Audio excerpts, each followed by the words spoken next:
Welcome to this brief introduction to how AMBIT uses wiki-based treatment manuals and how we're developing this incredible new resource.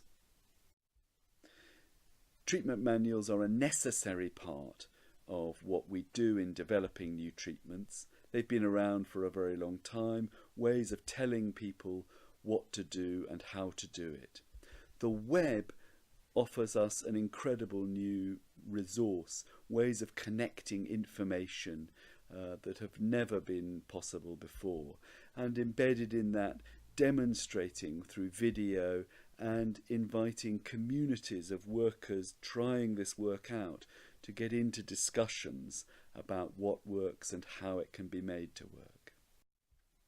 So the web-based manual that AMBIT has developed over 10 years of working with many teams and workers in this field is really an attempt to mark at this point what works for whom, but to recognise that this is a moving body of work that will and should change as we learn more. Every time we train a team in AMBIT, we offer them their own wiki, which is a user editable website.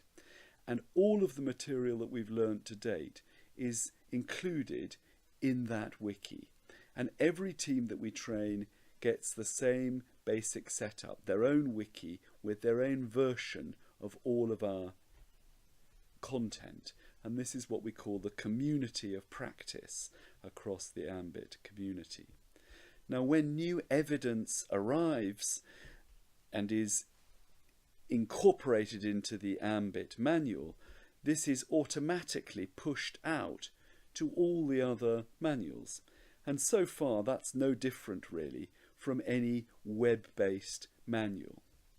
Where the AMBIT manual differs is that because each team has its own wiki, we train teams to take a reflective view and to write about their own experience and how they're adapting what they do to fit their local culture, circumstances, service ecology.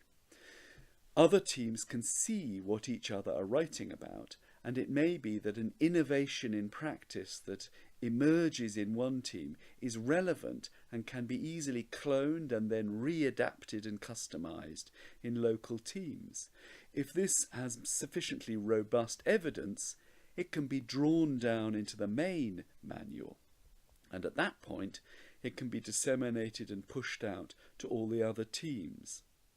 So in this way, the AMBIT manuals, plural, become a huge knowledge management system with the core content moving slowly using academic rigour, checking as it goes.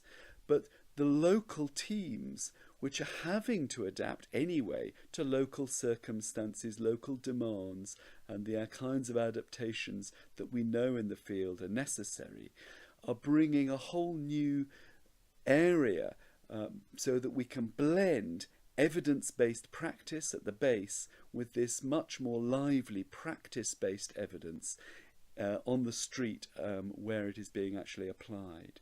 And it is this co-production that we feel is absolutely critical and unique in the AMBIT approach to manualising. We've got proof of principle. We've got nearly 200 teams using this and feeding back that they really like the content. Some of the layout of our prototype web-based system is still in need of significant improvement. And that's what we're asking for support for. We know exactly what we need to do and we know how to do it and we have the team to do it. What we now need is the funding. So we do ask you to dig deep and to consider trying to help the AMBIT project. This is an open source approach to the development of new ways of working for the most vulnerable young people and families there are. Thank you for listening.